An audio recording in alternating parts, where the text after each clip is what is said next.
हाय दोस्तों, YouTube channel के Pankaj sorting class में आपका स्वागत है। अंकगणित की जो श्रृंखला चल रही है उसमें हम लोग लाभ और हानि जैसे बहुत ही इम्पॉर्टेंट टॉपिक पर विचार कर रहे हैं। तो चलिए देखते हैं। आज हम उन प्रश्नों को पढ़ेंगे जो थोड़ा सा कॉम्प्लिकेटेड होते हैं। जैसे मान लीजिए इसके पहले वाला जो क्लास आपने देखा था उसमें सामान्य प्रश्न पर चर्चा हुई थी, जैसे प्रतिशत लाभ कितना हुआ, प्रतिशत हानि कितनी हुई, या इतना प्रतिशत लाभ हुआ इतनी प्रतिशत हानि हुई, तो मतलब उभयनिष्ठ वाली। तो इन्हीं सब प्रश्नों पर चर्चा हुई थी। आज का बहुत ही अच्छा पहला प्रश्न है जिसमें हम अक्सर मार्केट में घटतौली के शिकार हो जाते हैं। पता चला एक दुकानदार से पूछे तो उसने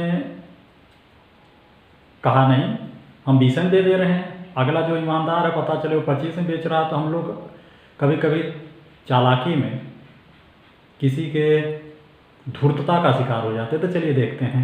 इसी टाइप का एक प्रश्न है। पहला प्रश्न, एक हलवाई अपने सामान को क्रय मूल्य पर ही बेचता है। वह कसम खाता है, कहता है कि बस इतना में खरीदे है, बस आपके सामने उतने खरीद करके आप गए, देखे, उतने में खरीदा, उतने में ही बेच रहा है। तो एक हलवाई अपने सामान को क्रय मूल्य पर ही बेचता है, परंतु वह 1 किलोग्राम के स्थान पर 900 ग्राम तौलता है। उसका लाभ प्रतिशत क्या था?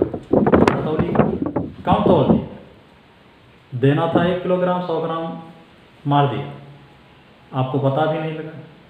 तो उसको प्रतिशत लाभ कैसे होता है इस चीज़ को देखना है। तो लाभ प्रतिशत का फार्मूला है ऐसी स्थिति, लाभ प्रतिशत बराबर, एंड इन प्रश्नों में सीधे आपको कुछ नहीं करना है। सीधे यहाँ लिखा त्रुटि बटे सत्य माप, ओरिजिनल जो माप होनी चाहिए थी, माइनस त्रुटि इंटू में 100, फिर प्रतिशत लगा। ये गणित है तो कुछ तो दिमागी भाव रखना ही पड़ेगा। त्रुटि बटे सत्य माप माइनस त्रुटि गुणे 100%। त्रुटि कितनी किया? अब इसमें देखिए, जब भी इन प्रश्नों को हल करते हैं तो मात्रक एक ही पद्धति में रखते हैं। यहाँ देखिए किलोग्राम में दिया है, यहाँ पर 900 ग्राम दिया है। किलोग्राम और 900 ग्राम में त्रुटि कितनी है? एक ही त्रुटि बराबर हो जाएगा 1 किलोग्राम में 1000 ग्राम, 1000 ग्राम माइनस 900 ग्राम, सीधा कर दीजिए। हम एक एक स्टेप चल रहे हैं। 100 ग्राम त्रुटि है, 100 ग्राम की त्रुटि की, सीधे मानक त्रुटि हो गया 100 बटे सत्य माप, ओरिजिनल माप 1000 होना चाहिए था। त्रुटि जो है उसने 100 ग्राम का कर दिया, गुणे 100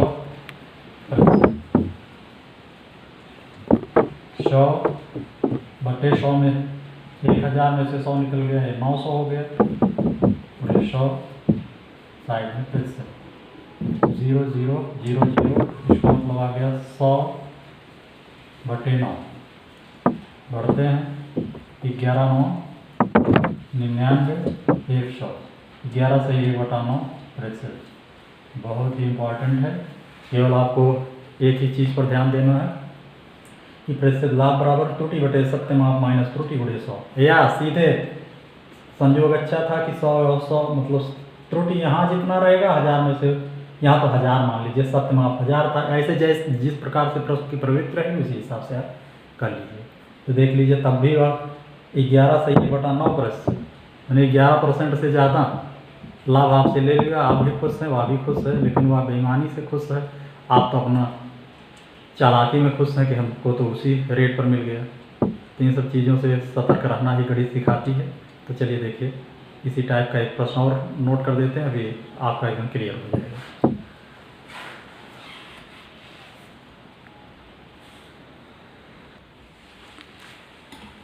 आप जानते हैं कि practice makes a man perfect, अभ्यास ही आदमी को पूर्ण बनाता है। तो अभ्यास एक टाइप का प्रश्न हमने लिया, उसी पर देखिए आधारित है।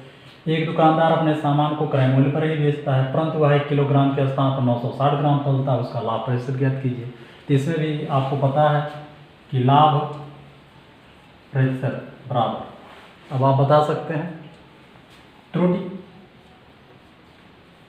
बटे सत्य माप जो ओरिजिनल माप है, सत्य माप में से त्रुटि को हम घटाएंगे, पूरे 100% लगाएंगे। ये केवल आपके अभ्यास के लिए फिर इस टाइप का प्रश्न मैंने दोहराव कर दिया, ज़्यादा समय ना लेकर के बहुत ही जल्दी। लाभ प्रतिशत बराबर त्रुटि कितनी हुई, 1 किलोग्राम के स्थान पर 960 ग्राम तोल रहा है, 1 किलोग्राम में कितना, 1000 ग्राम। ने कहा मात्रक सेम पद्धति में होने चाहिए। 1000 ग्राम में से 960 ग्राम आपने घटा लिया, 60 40 और 40 ग्राम, 40 ग्राम आया, तो त्रुटि जो है 40 है। सत्य माप देखिए 1000 है, माइनस 960 सत्य माप, ये तो त्रुटि आया, त्रुटि। सत्य माप कितना है, 1000, त्रुटि कितना है, 40 है, 40 बटे 960 गुणे 100 प्रतिशत, गुणे 100%। उसके बाद सीधे हमको कुछ नहीं करना है, तो इस तरह से इसमें हम होते हैं 0 to 0 कैंसिल, 4 का नम 4, 4 दूनी 8, 1 9, 16 4 चौके 16, फिर हम काट देते हैं इसको, 4 काटे 25 चौका 100 और 4 छक 24, 25 बटे 6, 6 चौक 24, 1 25, 4 से 1 बटा 6%। तब भी देखिए 4% से ज़्यादा लाभ ले चुका है, तो एक निगाह आप डाल लीजिए, त्रुटि 40 बटे 1000 माइनस 40 गुणे 100, गणना वैसे सही है, 4 से 1 बटा 6%। तो इस तरह से केवल मेरा मेन मकसद है कि आप इस चीज़ को दिमाग में बैठाए रखिए, ये चीज़ मिस ना हो। तो ऐसे प्रश्नों को आप तुरंत, ऐसे प्रश्नों की ऐसी तैसी कर देंगे और अपना स्थान बना देंगे, नहीं तो यही प्रश्न थोड़ी सी गड़बड़ी से आपको क्या करें, स्थान बनाने से वंचित कर देंगे, इसलिए थोड़ा सा ध्यान दीजिए।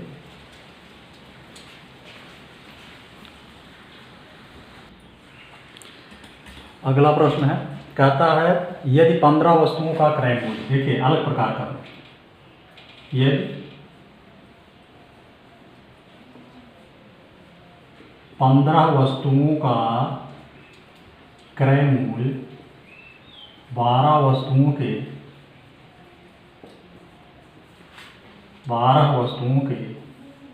विक्रय मूल्य के बराबर है, 12 वस्तुओं के विक्रय मूल्य के बराबर है,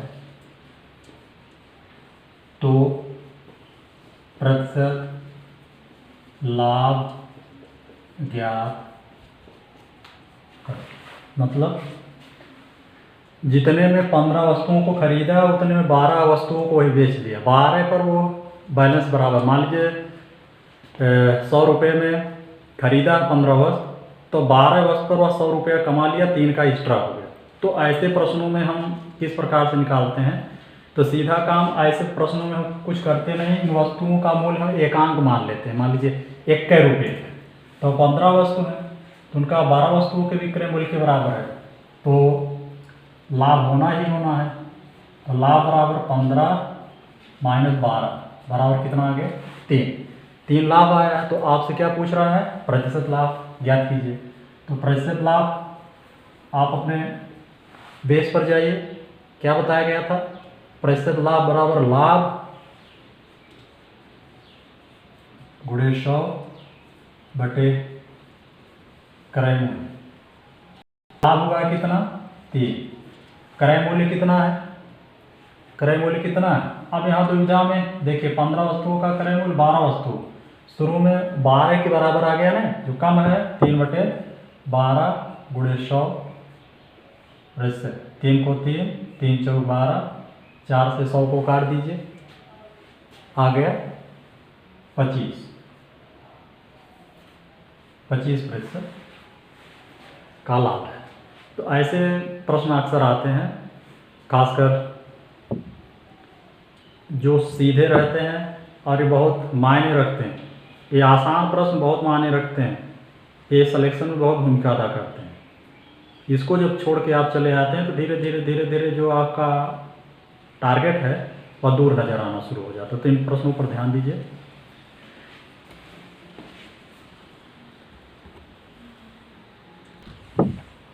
अगला प्रश्न है कि एक फल विक्रेता ने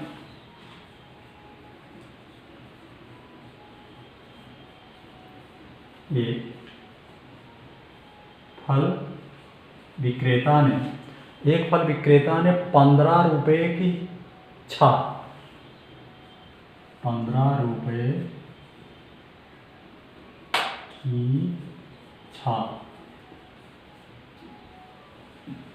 के दर से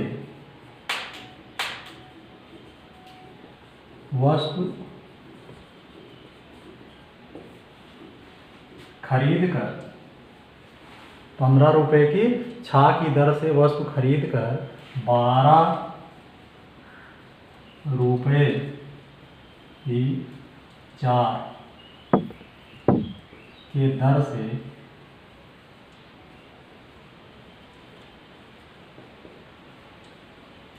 बेच देता है। प्रतिशत लाभ या हानि, प्रतिशत लाभ या हानि ज्ञात कीजिए। ऐसी स्थिति में क्लियर नहीं हो पाता कि प्रतिशत लाभ हो रहा है कि प्रतिशत हानि। तो प्रतिशत लाभ होगा कि प्रतिशत हानि होगा, ये थोड़ा सा कॉम्प्लिकेटेड है, ध्यान देना होगा। देखिए ऐसे प्रश्नों में एक 15 है, 6 है, 12 और 4। सबसे पहले हम क्या करते हैं, 15, 6, 12 और 4 इनका हम लासा निकालते हैं, तब सिमिलरिटी आएगी कि कितने वस्तु पर ये सब कॉमन होंगे। और एक रेशियो निकाल लेते हैं, 15 पर 6 है पहला रेशियो, और दूसरा रेशियो है 12 पर 4, 12 रुपये में 4। ये रेशियो हम निकाल के स्थिर रखते हैं, उसके बाद क्लियर हो जाएगा। यहाँ से हम निकालेंगे लासा, तो 2 तिहाई 6, 2 6 12, 2 दूनी 4, फिर 2 से 2 तिहाई 6, 2 खंडन 2, फिर 3 से, फिर 5, 2 दूनी 4, तिहाई 12, 12 बच्चे 60। अब देखिए 60 वस्तु पर 60 पर अगर जाएंगे तो सिमिलरिटी मिलेगी कि कब 60 पर क्या होगा, 15 पर 6 तो 60 और यहाँ पे 60, तो 6 दहा में 60 और 15 दहा में 150, मतलब 150, 150 में खरीदा है। टोटल रेशियो निकल रहा है कि 150 में खरीद के और 4 15 चौके 60, 12 25 60, 12 करने 12 6 18, 180 में बेच दिया। क्लियर हो गया। 150 का खरीदा, 180 में बेचा, तो क्या हो गया, क्या होगा, प्रतिशत लाभ होगा। क्लियर है ना। तो प्रतिशत लाभ के लिए बेसिक फार्मूला, प्रतिशत लाभ बराबर लाभ कितना हुआ, लाभ कितना हुआ, दोनों में कितने का डिफरेंस है, 180 में से 150 घटा लीजिए, 30 रुपये का लाभ हुआ है। तो प्रतिशत लाभ बराबर लाभ गुणे 100 बटे क्रय मूल्य, 0 से 0, 3 कन 3, 3 बच्चे 15, 5 कन 5, 5 दिशा 100 क्लियर होना चाहिए, बराबर 20%। बहुत ही एग्जाम में आना तो अलग बात है, लेकिन उस तरह से सामान्य जीवन में भी यह बहुत ही इंटरेस्टेड प्रश्न है कि ऐसे प्रश्नों को देख करके आपके मन में एक जिज्ञासा उठेगी कि ऐसी स्थिति में अगले को लाभ हो रहा है कि हानि हो रही है, क्या हो रहा है कि नहीं। तो चलिए देखते हैं।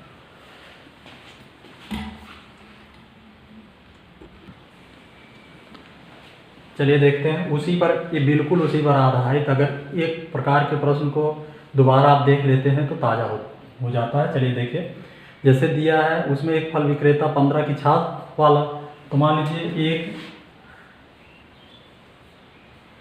सब्जी विक्रेता है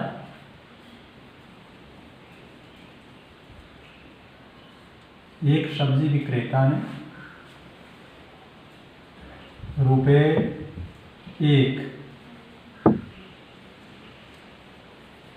में 2 नींबू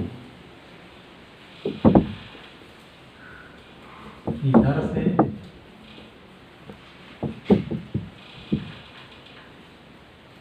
खरीद कर रुपया 3 में 5 नींबू की दर से बेचता है, प्रतिशत लाभ या हानि ज्ञात करो। बहुत ही इंटरेस्टेड चीज़ है। कभी कभी हम आप भी जो है मार्केट में जाते हैं और इस चीज़ का शिकार हो जाते हैं और अक्सर वो कटबैठिया अपना बोल देते हैं और हम आप उसके चपेटे में आ जाते हैं और वो हम पढ़े लिखे लोगों का कायदे से मजा लेते हैं। कहते हैं कि अब चूंकि उस समय हमको एहसास नहीं हो पाता कि लाभ हो रहा है कि हानि हो रहा है, वो कहता है साहब इतने में ले रहे हैं, ले लीजिए, इतने में दे रहे हैं और रेशियो लगभग वही रहता है। तो इन सब चीज़ों में यही गणित काम करती है। तो चलिए देखते हैं।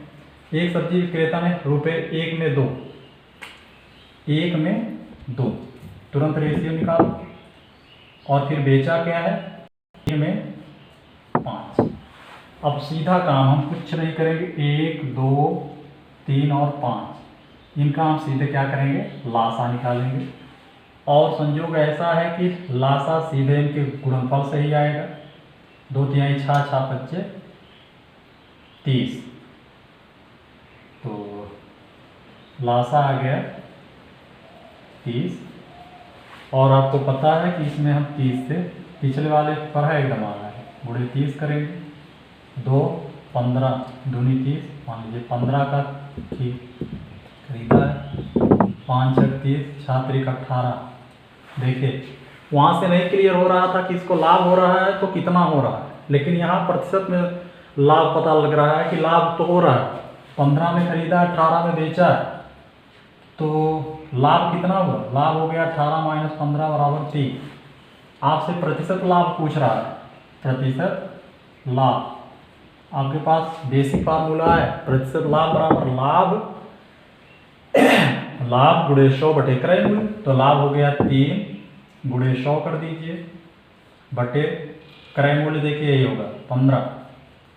इसके आगे आप प्रतिशत लगा दीजिए, या प्रतिशत लाभ यहाँ लिखा है या लाभ बराबर यहाँ प्रतिशत करिए, नहीं तो यहाँ प्रतिशत लाभ बराबर इतना होगा ही। चलिए आगे बढ़ते हैं। 3 को 3 3 5 15, 5 को 5 5 हम 100, 20%। देख लिया कैसे सवाल जो है आपस में उलझे रहते हैं, क्लियर नहीं हो पाता लाभ हो रहा है कि हानि हो रही है। तो जो गणितीय संक्रियाएं हैं उससे पता चल जाएगा कि लाभ हो रहा है कि हानि हो रही है। तो ये रहा प्रश्न। तो उम्मीद है कि आप बेहतर ढंग से समझ रहे होंगे। फिर भी अगर आपको कहीं भी कोई दिक्कत हो तो कम से कम हमारे समझ में तो यही आता, बताने से तो कुछ आपका अपमान तो होगा नहीं, ऊपर से हमको कुछ सहयोग मिलेगा कि हम आपका और कायदे से मार्गदर्शन कर सकें। तो हाँ, एक चीज़ और, अगर आपको ये सवाल समझ में आ रहा तो लाइक करने में कोताही मत बरतिएगा। और अगर पसंद आए तभी लाइक करिए, शेयर करिए, और अगर आपने हमारा चैनल सब्सक्राइब नहीं किया तो सब्सक्राइब कर दीजिए। बस इतना है। चलिए अगले प्रश्न पर चलते हैं।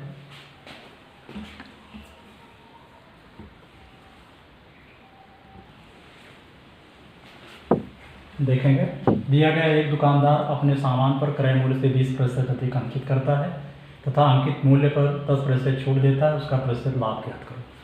देखिए अक्सर ये स्थिति होती है कि दुकानदार कुछ न कुछ उस अंकित किया रहता है, उसके बाद आपसे कहता है कि लो मैंने इतना छोड़ दिया। छोड़ने के बाद तब फिर आपको बेचता है। तो जब उसने छोड़ दिया तो ये दिमाग में आता है कि किसी चीज़ पर लिखा रहता है कि 80% की छूट, 20% की छूट, 30% की छूट, तो ये क्या माजरा है। इसमें गणितीय प्रक्रम देखा जाए तो इसमें माजरा यही होता है कि वहाँ उनका कुछ ना कुछ लाभ तो निहित ही रहता है, लेकिन कैसे निहित रहता है चलिए देखते हैं। तो एक दुकानदार अपने सामान पर क्रय मूल्य से 20% अधिक अंकित करता है। तो क्रय मूल्य मान लीजिए 100 है, मान लिया क्रय मूल्य क्या है 100 है, उससे 20% अधिक अंकित किया। अंकित मूल्य क्रय मूल्य से 20% अधिक 100 है, तो 100 से 20 अधिक अर्थात 120 होगी तथा अंकित मूल्य पर 10% छूट देता है। तो छूट देने के बाद विक्रय मूल्य होगा, अर्थात विक्रय मूल्य बराबर, अब देखिए 120 पर 10% छूट देता है, अर्थात 120 छूट हो गई 100 पे 10 अर्थात 90/100। देखते हैं 12 9 108 108 रुपये में बेच देता है। बताइए प्रतिशत लाभ होगा कि हानि होगी? तो क्लियर है 100 में खरीदा है, छूट के बाद भी उसको 8 रुपये का लाभ हो रहा है, तो 100 पर 8 का लाभ हो रहा है, अर्थात प्रतिशत लाभ बराबर 8, अर्थात लाभ बराबर 8%। तो कुछ प्रश्नों पर बहुत ज़्यादा मंथन करने की आवश्यकता नहीं होती, बल्कि उस स्थिति को भली भांति जी लेने में उत्तर अपने आप आ जाएगा। जैसे इस प्रश्न को आप जीने का प्रयास करिए, लगाने का नहीं जीने का, हम कह रहे हैं जीने का प्रयास करिए। कैसे? जैसे मान लीजिए उसने कहा कि क्रय मूल्य से 20% अधिक, 100 पर 20 अधिक कर दिया, तो क्रय मूल्य 100 था, 20 अधिक कर दिया 120 हो गया। तो उसके बाद 10% की छूट दे दिया, तो छूट जो होती है वो माइनस की जाती है, मतलब 100 पर का खरीद के 10% की छूट देता है, अर्थात 90 का किया, अर्थात 120 × 90/100। 100 और मतलब प्रतिशत का रेशियो करेंगे तो 90 और 100, 90/100, तो उसके बाद आ गया 108, प्रतिशत लाभ बराबर 108 में से 100 निकाल दीजिए 8%, या लाभ × 100/क्रय मूल्य फार्मूले पर रख दीजिए, तभी आपका कन्फर्म है। तो ऐसे ही चलता है प्रश्न। तो चलिए देखते हैं अगले प्रश्न को।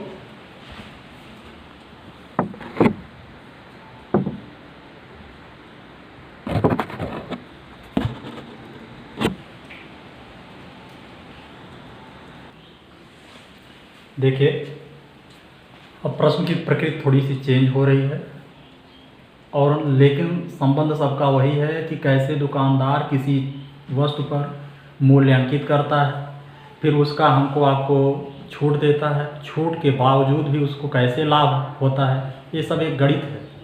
व्यापार क्या है? एक गणित ही है, आपको पता है। तो चलिए देखते हैं। दिया एक दुकानदार अंकित मूल्य पर 10% छूट देता है। कितनी छूट देता है? 10%। और फिर दिया है उसे 8% लाभ कमाने के लिए अंकित मूल्य को क्रय मूल्य से कितना अधिक रखना चाहिए। यही है ना, उसे 8% लाभ कमाने के लिए अंकित मूल्य को क्रय मूल्य से कितना अधिक रखना चाहिए। तो ऐसे प्रश्नों में आपको ये मानना होगा, माना क्रय मूल्य 100 मान लीजिए, 8% का लाभ है,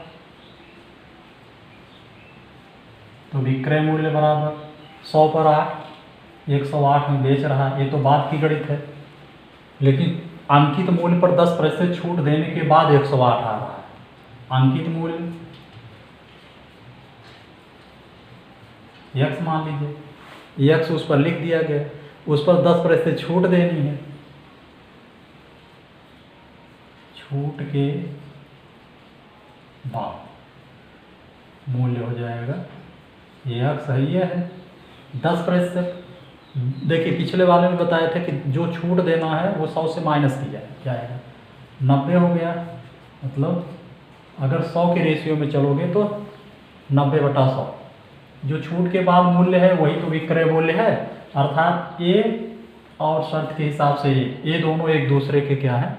बराबर है, अर्थात x × 90/100 बराबर 108 के 0 से 0 काट दीजिए, x बराबर 10 का तिर्यक गुणा हो जाएगा, 108 × 10/9 चला जाएगा नीचे,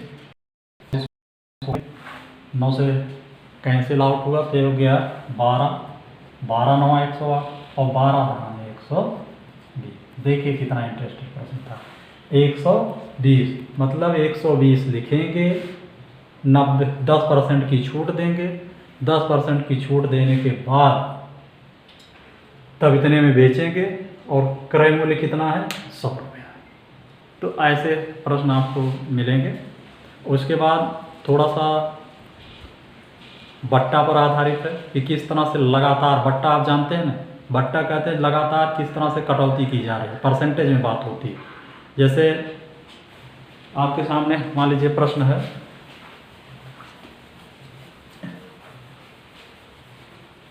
तीन क्रमागत बट्टे हैं, 3 लगातार क्रमागत कटौती की जा रही है, 3 क्रमागत बट्टे हैं, 3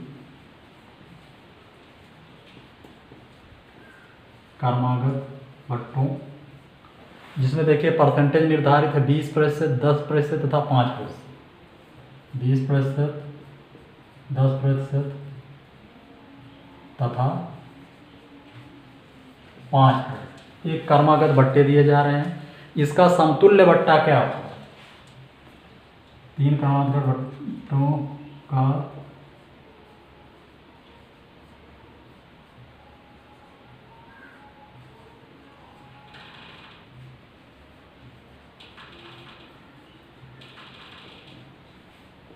समतुल्य बट्टा क्या होगा? तो देखिए मान लीजिए 100 है, 20% का 20% बट्टा मतलब 100 पर 20 की कटौती अर्थात 80/100। 10%, 100 में से 10 घटाओ 90, 5% का मतलब 95। इसका समतुल्य बट्टा क्या होगा? अर्थात इन बट्टे के बाद मतलब इसमें से हल करने के बाद अगर रुपये में देखा जाए तो कितनी कटौती हुई। 0 to 0 कैंसिल आउट हो रहा है और ऊपर हो गया ये 95 हो गया, 19 5 95, 20 25 100, ये 8, 4 दूनी 8, 4 25 20।